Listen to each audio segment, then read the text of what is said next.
Superhuman selling is when we learn to do what is not common. When we learn to how to have that breakthrough moment, that peak performance moment that most people would look to someone on the cover of a magazine or in a podcast or on a vision board and say, well, they can do it. We can all actually do it when we implement the methodology. I'm happy to get deeper into that for you if you want here today. Welcome back, everybody, to another episode of The Pursuit of Purpose. My name is Chris Kiefer, and I am here with Elyse Archer, who is an international sales trainer and speaker and the host of She Sells Radio, as well as the CEO of She Sells. So, Elyse, thank you so much for being generous with your time and coming on to share your wisdom.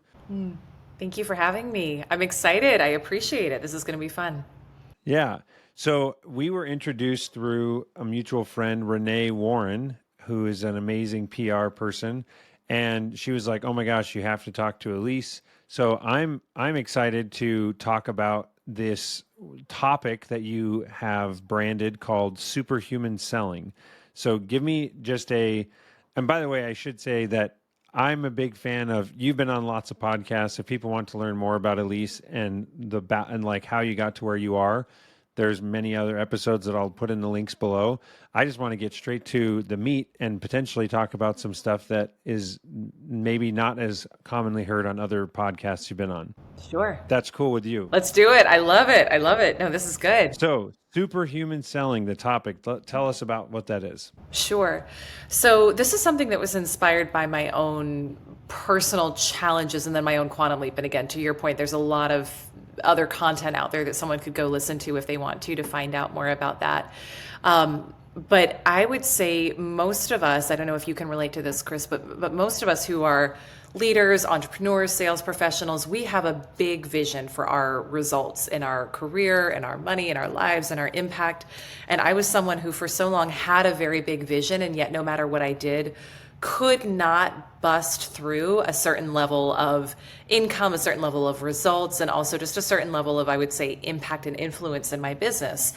And what I tapped into was, after it's like beating your head against a wall long enough, finally you realize, okay, maybe there's another path. I was doing all the right tactical things, but no matter what I did, I couldn't break past a certain level.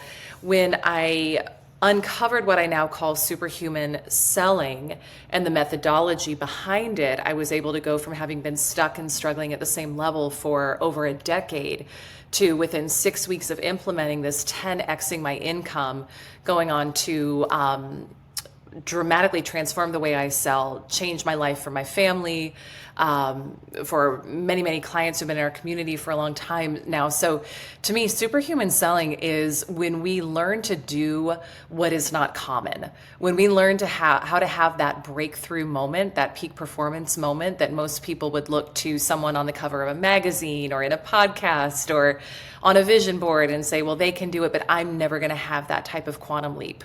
We can all actually do it when we implement the methodology. I'm happy to get deeper into that for you if you want here today. 100%. I have a quick question would be, so the tactical or the practical things, you said you 10x your income within, what was the time frame? 6 weeks. And so what was my mind is like, okay, obviously you either were always an entrepreneur and you did different pricing models or whatever, or was it a shift from, like, I guess maybe this is also not necessarily true, but this isn't possible for a corporate job because you're basically in a structure that somebody else has defined. When you're an entrepreneur, that's where you have the freedom to say, I'm going to launch this new course or a new pricing model or change my prices or whatever it is, correct? Am I thinking about that the right way? Well, I love that you brought up the question because most people think that. Most people would say, oh, I'm in corporate, so there's no way I could do that. As a matter of fact, we have quite a few members of the community who are in corporate who have had that type of quantum leap experience. Now, I think there's two things that are important to bring up here. So one is, when you're in corporate, it could look like you get a promotion. It could look like you get a raise. We've got a member of our community who doubled her income within 6 months, but it was through a different job opportunity that came through in corporate. We've got another one who came in and doubled her income in 3 weeks because she finally went for the raise that before she'd been holding back from. So I think that's one side, is just to know it can happen regardless of what vehicle you're in. And then something else, which could be a bit of a rabbit hole that we either do or don't talk about on the show, but the energetics of money. This is actually part of the superhuman selling methodology. Is Energetics of money. Yes. That sounds very intriguing to me. Tell me a little bit about that. Yeah, it's so what I uncovered with superhuman selling is there's these four quadrants of quantum sales growth. We call them the four M's. These are the four things that when we apply them all, we're able to quantum leap. And one of them is money. So with money, for so long, I don't know how many, whether you or your listeners can relate to this, so much of my life, I wanted more of it. And yet it felt hard to make. I felt like I had to work really hard all the time. I had it, and then I was in fear of it leaving. And I had a very poor relationship with money without even realizing that one could have a relationship with money. So part of what helped me dramatically shift my sales and income results, and what we now include in the four M's of superhuman selling, is learning the energetics of money and building a relationship with money as an actual relationship in your life. And it's a really interesting process. And so for me, part of what started healing my relationship with money was I started studying great leaders, thought leaders on money, and not just, how do we manage it well? How do we multiply it? But no, the true energy behind it. And one of the things that I learned was that there are, so I'm spiritual. Is that okay to use some of that Oh language yeah. on the show? I know you're okay. So many of us, and this is something I did too. I made money source for me. So I made money God in many ways, and I would almost elevate it to that level in my life. When I started studying the spirituality of money, the energy of money, I understood that God is God, source is God, whatever language you want to use for that. And then money is just a channel. It's a vehicle. And when we're open, there's many different channels and vehicles through which money can come in our lives. So if you're in corporate and you say the only way I can make money is through my corporate paycheck, well, energetically, because you're not open to receiving money any other way, you won't do it. However, when you're open and when you learn that your corporate job is one vehicle where money can come to you, but you're open to it coming from other channels and other ways, then you'll get unexpected checks in the mail. You'll get an unexpected tax return. Your partner, I can tell you story after story after story of members of our community where they created more money through their partners because their partners were actually not resistant to bringing in more money. And they didn't have money blocks the way a member of our community did. So when we're open to it, it can come in a lot of different ways. So I just want to circle back on this corporate conversation to say, just because someone is in corporate, they should not think they cannot do this. There's a lot of different ways that we can quantum leap if we're open to it. I'm just going to say this in my own words, that when someone says 10x your income, the small-minded or closed-minded way of thinking about it is you're telling me that my current boss is just going to add a zero to my paycheck. And that's that's one way, I guess, theoretically, but there are many other channels to bring in income. It's not just the one W-2 job that you have. Yes, exactly. And so not only the W-2 job that you have, but also the role that you are in at the company that you work for.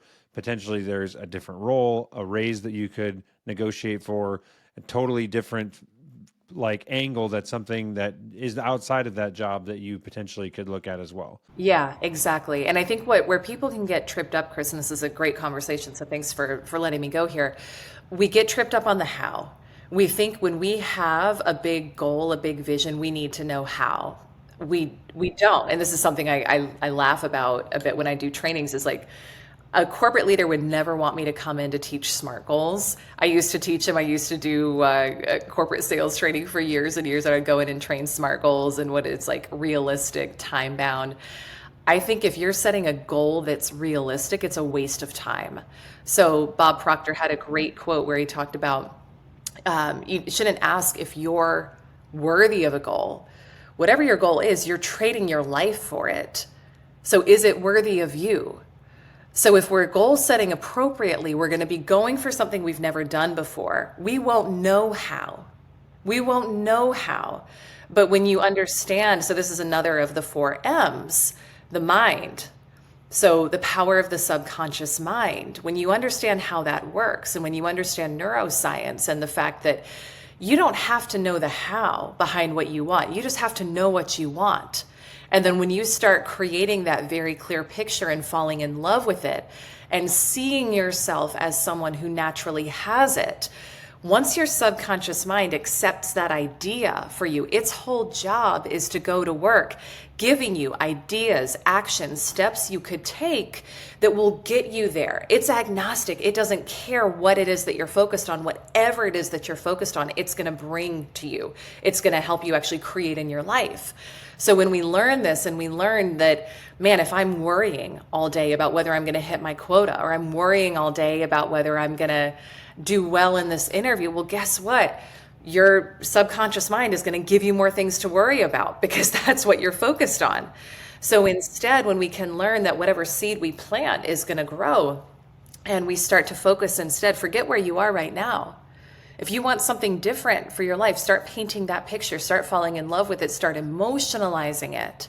And from that place, you will be guided to the right steps, the right interactions, the right things to do that will help you get there. So if you want to double, triple, 10x your income and you're in corporate, you don't need to know how.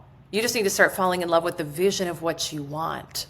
So this is neuroscience and this is quantum physics. And we can get into, again, the science behind that in whatever way you want. But this is also one other thing I'll say with money, and then I'll stop, is with money, we all have a financial set point. And this is something I wasn't aware of. And it's dramatically impacts people's sales because you will only sell to the level of your financial set point. What is your financial set point? Look around at what you've been making for the past 5-10 years. Most of us will earn within 3% of what our parents earned. And so for me, I saw my dad make low six figures and I said, okay, if I can do that, I'll be good.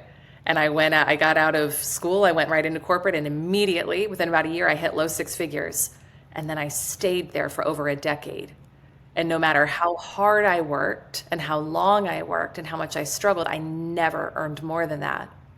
So I had to learn how to reprogram my set point to be much higher because I wanted something more for my life and I wanted greater contribution and greater flow and greater abundance.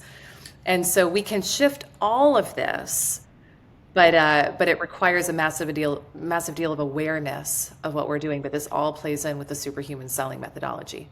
So I'm thinking, because I love like giving little tactical, it's like the little sampler platter for people listening. So if I feel like a lot of what you're talking about, my wife and I have been working through with a business coach of ours for the last 2 years. So I'm like I'm all over this. But for someone that's like, okay, so you're saying like, yes, I'd like to make more money.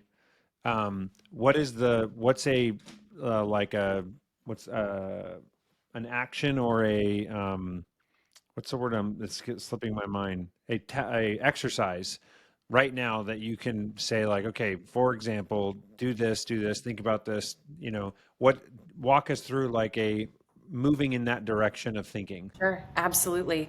So this is where, and people may hear this and they think, oh, she's talking about manifesting.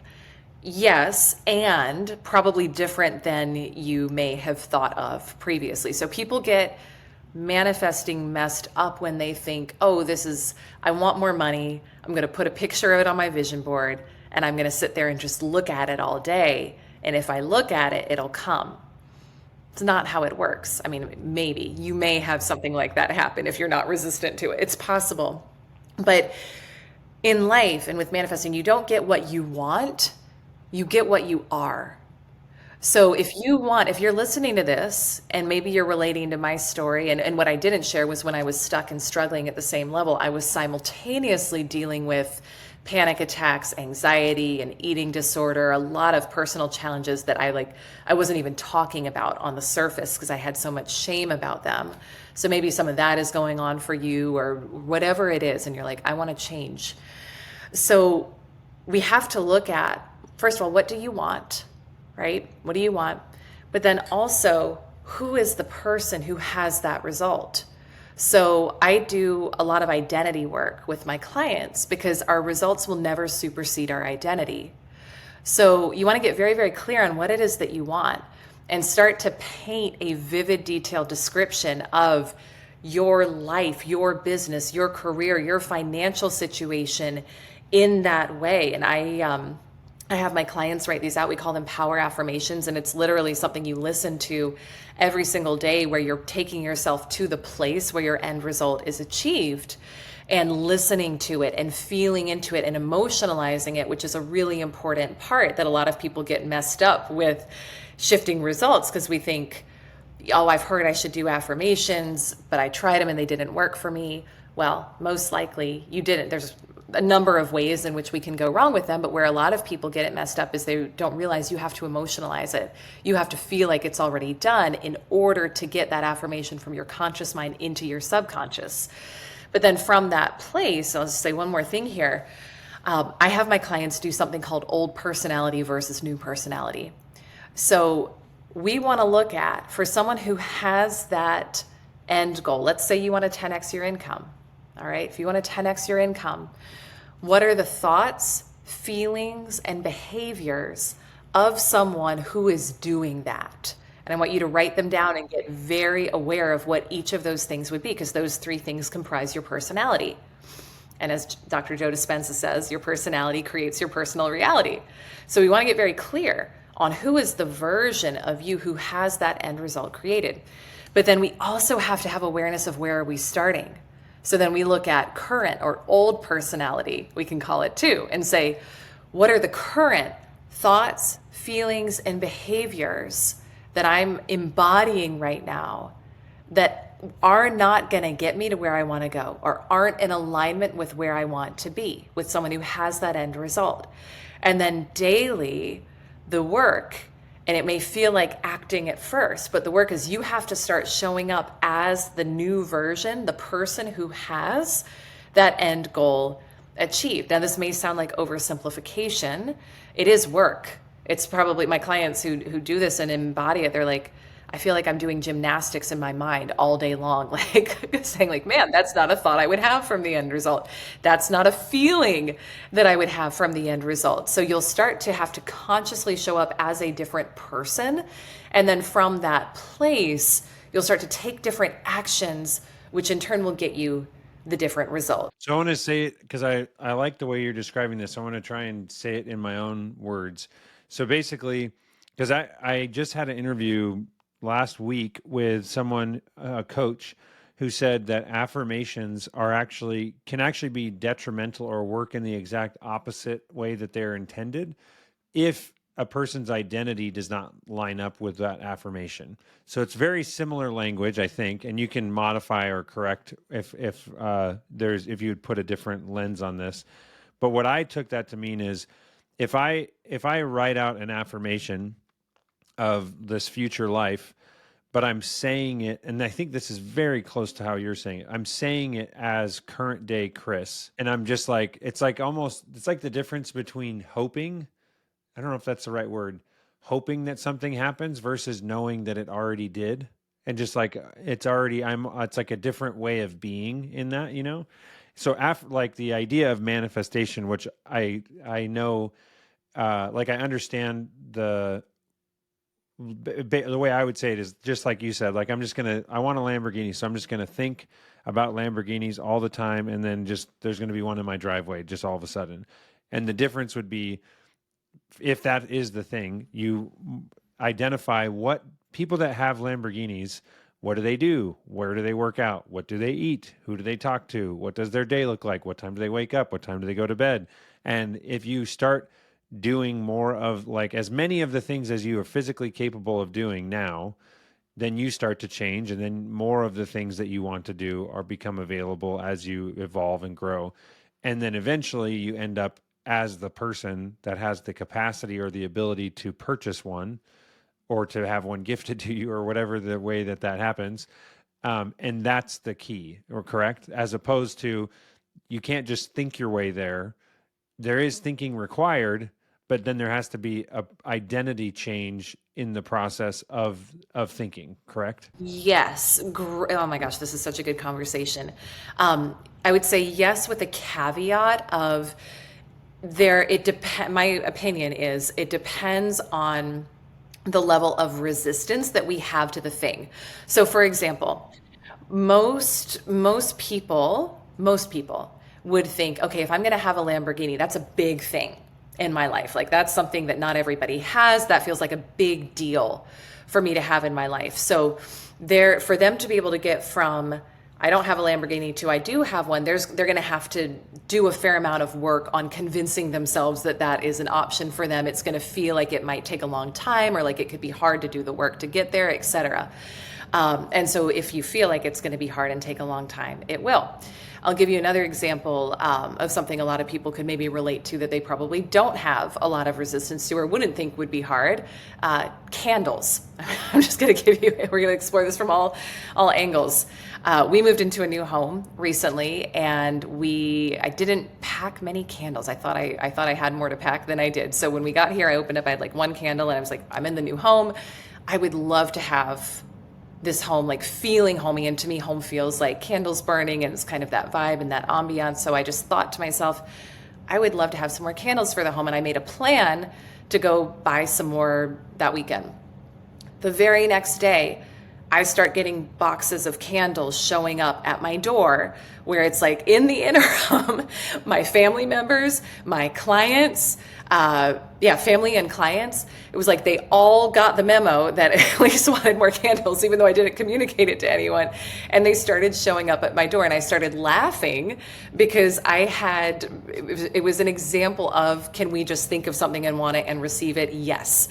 I had no resistance to the idea of candles showing up. It didn't feel hard. Yeah. Yeah, so I love this. I think this is even more practical because I would say, and correct me if I'm wrong, but you didn't become the person that has candles in her house when you bought your new house. You were already a person that lives and smells and appreciates candles, and you'd been showing up like that to all your friend interactions, your family interactions. When they came over to your house, they would see candles, and then they were like, "Oh, Elyse moved houses. I better send her candles because she loves candles." Is that taking away something from what you're talking about? Because I feel like naturally you showed up and said, "I should buy candles," Yep. and it wasn't the act of you saying, "I should buy candles," that made the candles show up. It was the fact that you are a person that moves into a house that thinks, "I should buy candles." And the person that does that also is the type of person that has friends that are very aware that they like candles. Does that make sense? Yes, it does. And it ties back in with what you said earlier, which I think is so important with this, which is the I am. It's the difference from when, to your point, when we're doing affirmations, if we feel separate, if we feel distant, if it doesn't feel natural to us, and we say, I am a millionaire, I am a top sales producer, I am a marathon runner, whatever it is, but we don't embody it yet. We don't have that feeling of, it just feels natural. It feels like an I am. Then there's going to be a period of time that must elapse where you've got to be practicing consciously stepping into that version of you before the thing happens. So this ties in with, let's tie it back to sales, right? And this is why our results will never supersede our identity. If someone's listening and maybe they're managing a sales team or they're part of a sales team, you can predict with almost 100% accuracy who's going to be top performer, who the few people are that are going to go back and forth for top performer, who's going to be middle of the pack, and who's going to be bottom of the road. It's identity. It's your identity, because those people who are at the top, they could not possibly imagine not being top, because that's their self-concept. I am a top performer. Those in the middle, they're very comfortable there. And there's actually,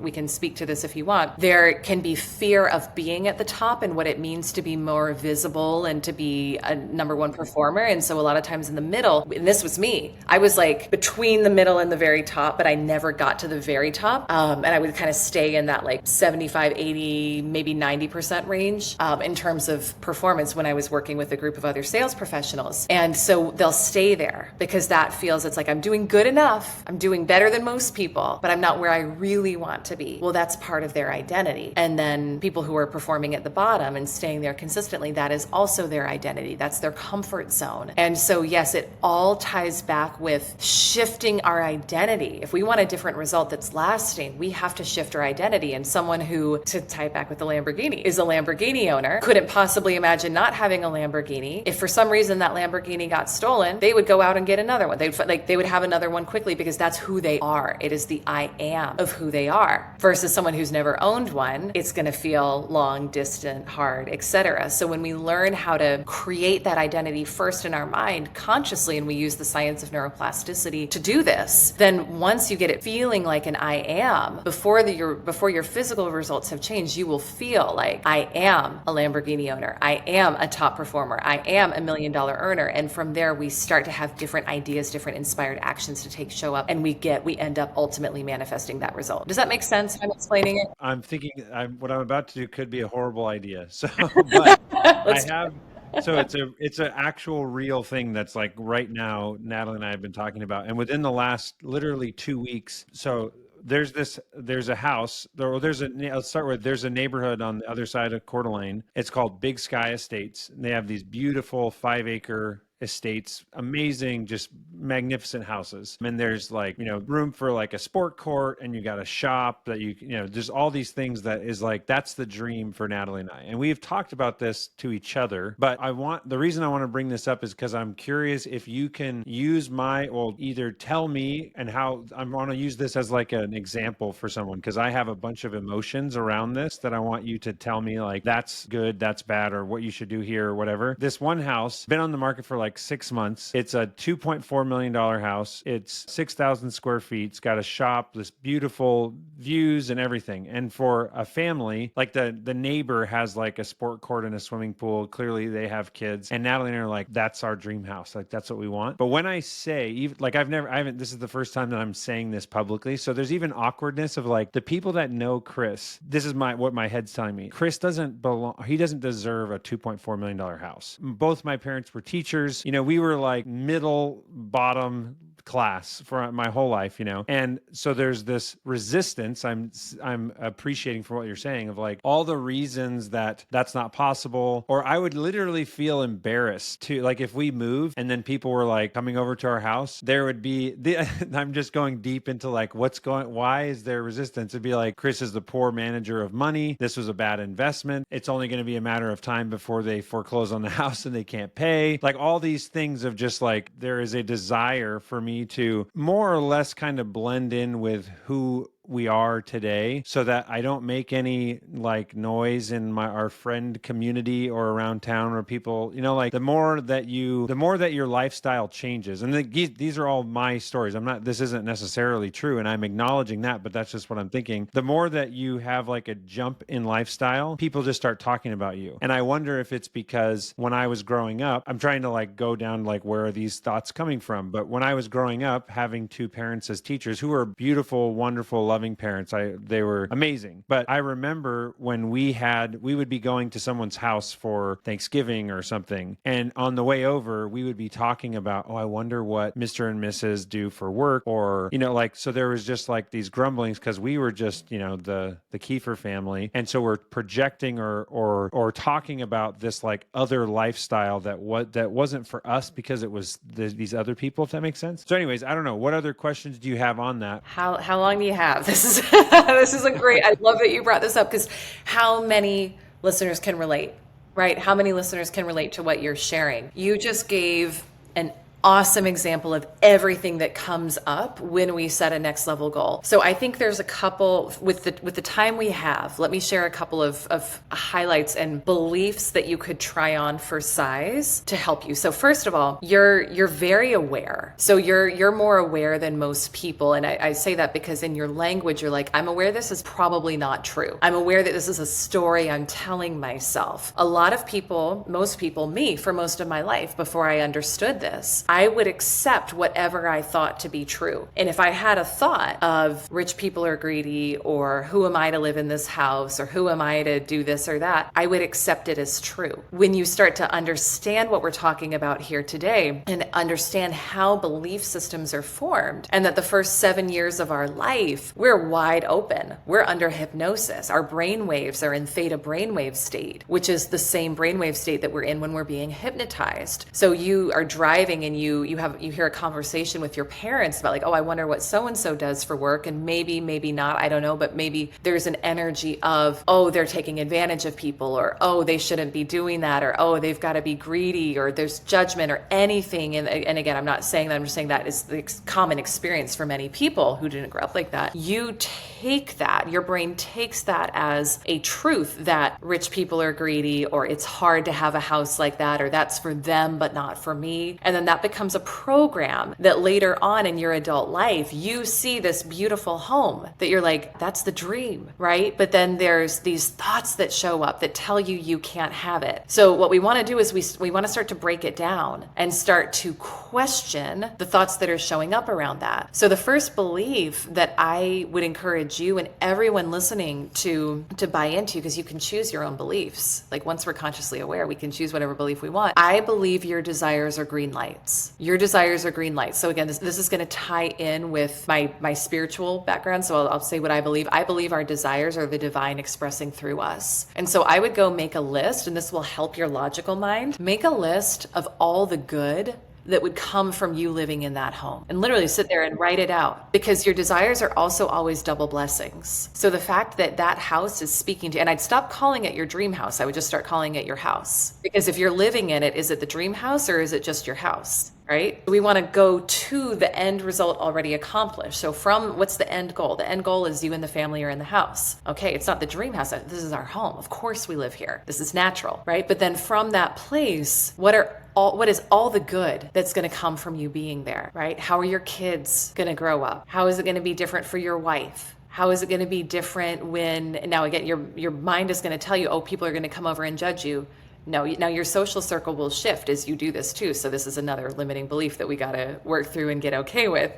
How is it going to benefit if you have, your friends over and they're able to experience that home, or your clients over, right? And start to we've started talking. I'll give you more specifics. Like, we are in this great homeschool co-op community here, and so part of the day, or part of some days, we're in a classroom, and some days our kids are at home. But we were just like, oh man, the hosting, and just like there's 100 people, 100 kids in this co-op, and like we can't. It's not possible to have them at our house, and we're always concerned about and nobody has a house that could host the kids, So there's these opportunities where we're having gatherings, and we're constantly having to just like pick a couple people that we want to have over.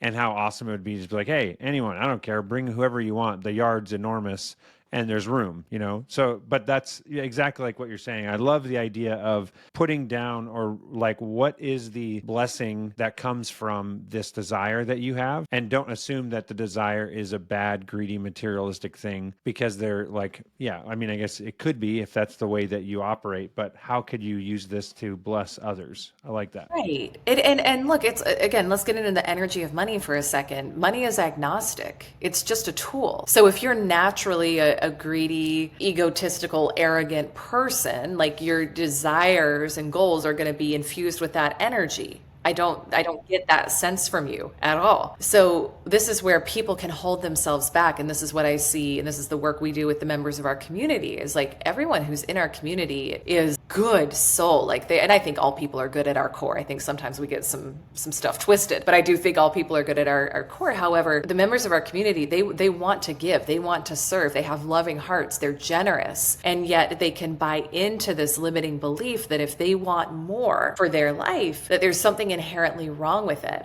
I'm even thinking, Chris, about what you shared there, and like having all the kids over, and you wouldn't know it consciously now, but think about, out of those 100 kids, how you would inspire them to see something different for their life. and to see that it was possible at like such a young formative age to be able to just demonstrate by example what's possible for them there. So if you start making this list of all the ways in which not just you and your family but others are going to benefit, you'll go on and on. You'll go on and on. And then what we want to do is any thought that we have that's not in alignment with that, with getting that end result. So like the thoughts and the feelings that you shared of, oh, I would be embarrassed, or who would I be to do this? Any thought that you have that creates a negative emotion in your body, that's the emotional feedback loop telling you that the thought you just thought is not actually true. It's a powerful mechanism when we can learn to tap into our feeling state. So when you're thinking about that home and you feel a feeling of embarrassment or guilt or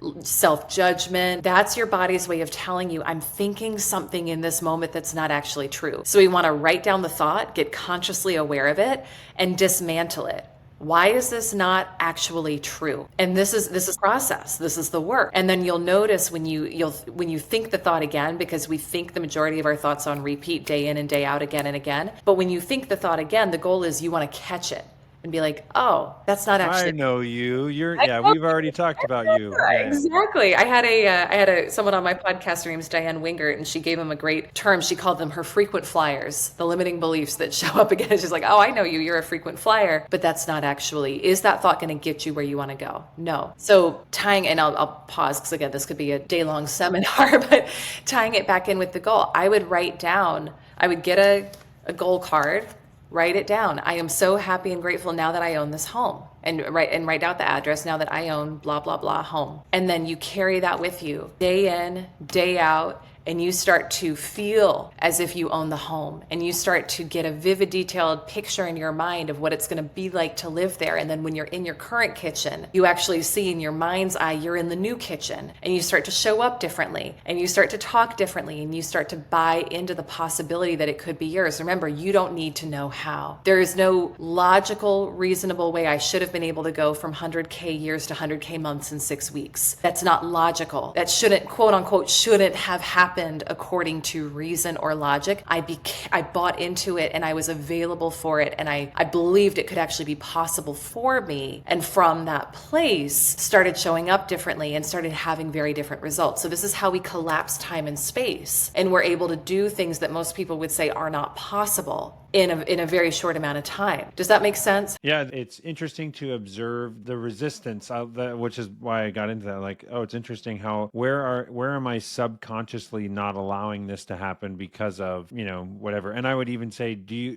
you recommend that people? It's like you said, make a list of all the blessings that will come from this, but also try to dig up preemptively. What are the things that I believe that are preventing this from happening? Does that make sense? Am I saying that the right way? Yeah, that's the old personality versus new personality. So I would make, and this is it's super technical. I would make a note on your phone or a spreadsheet. I mean, we literally do this for our clients in spreadsheets of what are the thoughts, feelings, and beliefs I notice showing up in me now that aren't in alignment with the end goal. And you want to notice all of them: the thoughts, the feelings, and the beliefs, because those are the resistance that you have to the home right now, and you will not get in the home from a place of resisting it. It's not how it works. So we want to learn to drop the resistance to it, and we do that by getting aware of where am I currently showing up with resistance to it? What thoughts, feelings, and behaviors or am I currently demonstrating that would not be what I would be demonstrating if I were already in the home? And then we want to start to notice it, and we want to start to change and shift. This is a concept in neuroscience called metacognition. You think about what you're thinking about, and you start to consciously practice showing up as a different person every day. And so it's like, what are the thoughts, feelings, and behaviors of someone who's already in the home? I And love so it. I'm taking this from, we're talking about a home or money or income, but if Yes. this applies to growing your business, having, increasing your subscribers to 10,000, or having I know someone just had an event with 300 people and they want to continue doing events. And it's like, all right, how do you have an event of 3,000 people? And how do you so again, any of these things that we're talking about would be like, when you think about that, what are the things what are the voices telling you why that's not possible?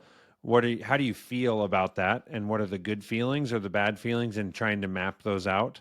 And then what do you believe? And again, I'm just trying to put this into my own words. What are the beliefs that you have about this event that are good and bad as well? Like, oh, people that put on large events are X, Y, and Z, or like once I have this event, how will I be able to bless people? Like those types of things, correct? Yes, exactly. So I would do this, and I go through this process myself when I'm doing my quarterly reviews. Is I'll make a goal. It's like, okay, for this quarter, so for Q4 or Q1 of next year, what are the goals I have? And that's going to be both business and personal. And then I notice as I'm writing them down the limiting beliefs that show up around those things. And I actually I'll ask my brain, my subconscious brain, tell me all the limiting beliefs I currently hold about why I can't do this. And I want to write those down and get aware of them. And again, we get aware of them because we notice a negative feeling in our body. So we want to start to ask, what thought was I just thinking when that negative feeling showed up? Because that's my body's way of telling me I'm thinking something that's not actually true about this. And then from that place, I will write out new affirmations. I'll build a new self-image as someone who has the end goals for that quarter accomplished. You don't have to do this for a quarter. You can do it for any time period you want, but I want to make this very tactical for everyone. And then I start practicing that. Who is that woman who already has these things accomplished? So you could do this for the event. For someone who's had an event of 3,000 people, like, how am I thinking? How am I feeling? Right? What are the actions that I'm taking from that place? And then we just want to get aware of, where am I now at this present point in time? Where's the old version of me who hasn't done it yet? Where am I thinking, feeling, and acting that's not in alignment with that? And we practice shifting it. We practice every day stepping into that new version of ourselves who has it already done. I'm just thinking that this type of thinking is directly back to this selling thing really quick. This is directly tied into, if you're selling, if you like, I'm trying to think of a random job that is paid on commission.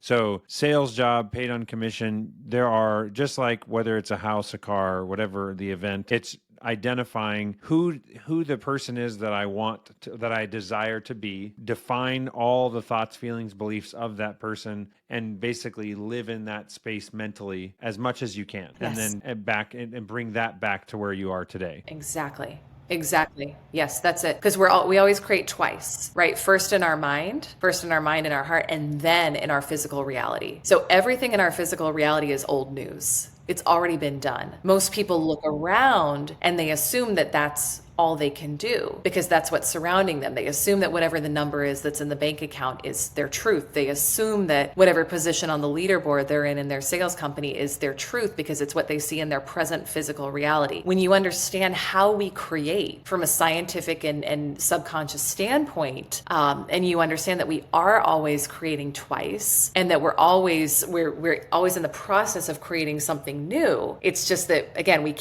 most people create the same thing they've already experienced again and again because they're not intentional about what they're doing. But if you're in sales and you don't like the sales result you had last month, it's old news. Stop thinking about it. What do you want? Start practicing that and then do this process we talked about today. And I'll share this one thing, Chris, too. What's so powerful about this is that by law, what you're thinking about and what you're emotionalizing must happen. It must.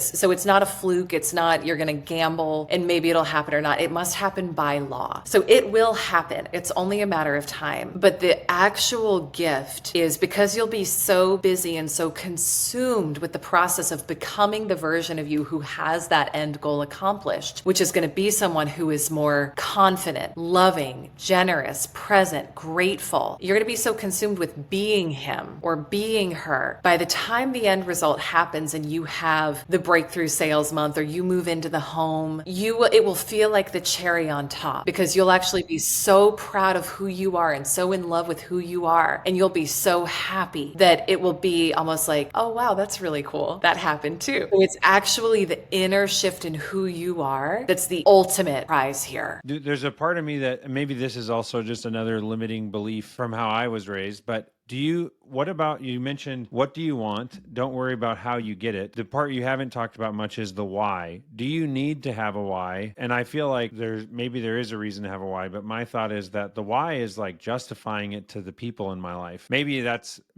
not necessary, but is it good to have a why for yourself internally? Or is the why just as irrelevant as the how? It's just like, don't worry about why. You know what I'm saying? How does that piece play into it? Great. Oh, these are great questions. Yeah. I think it depends on the the energy behind the why. So asking the question, so when we're setting a new goal, the when and the how are none of our business. That's not our job to determine or to micromanage. The what and the why are helpful for us. The what we definitely need to know. Why can help. Why can help you align more closely with the goal because you start to emotionalize it more. But I would do this again just for you. If we're feeling the need to say why, coming from a place of, well, I've got to validate myself or justify why I want this to someone else, that's actually not powerful energy that's going to help you get to where you want to go. But to tap into this, is like when we were talking about what's the double blessing of the house. Did you feel some of the resistance within you shift or reduce a little bit when you started thinking about your kids, your wife, the other kids coming in? Did you feel that inner state of resistance soften a little bit? Yeah, I would say definitely, but then I also am acknowledging that part of it was probably because I'm diffusing some of that justification energy or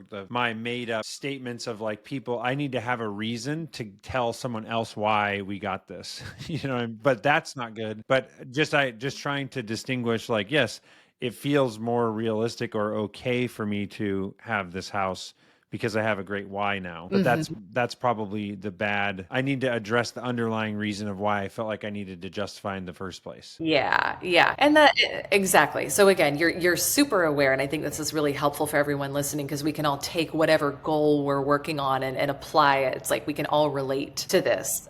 So the part of us that feels the need to justify, this is where we'll often do inner child healing work with our clients because that's usually something we picked up on early on. And it's like as little kids, we felt like we had to justify why we wanted something, or we were told don't want too much, or God, there's so many limiting beliefs we were all taught, right? And all by very well-meaning parents too. So it's no disrespect to anyone's parents. It's just this is pervasive. These limiting beliefs are pervasive. But so when I'm doing it in my own life, I'll notice like, oh, what part of me feels like she needs to justify that she wants this? And it's always the small part of me. It's always little Elyse. It's always the inner little girl who didn't feel good enough and didn't feel worthy enough. And so I'll do some work on her to help that part of me feel comfortable and feel safe. Because it is very possible that as you get this house or you become number one on the leaderboard in your sales career, that people will say, oh, who are you to do that? Who are you to want that? When we do the work to be secure in ourselves, we realize a couple of things. One, anytime someone says something like that to you, it's not about you. It's an inner insecurity in them that they're mirroring onto you. So it has nothing to do with you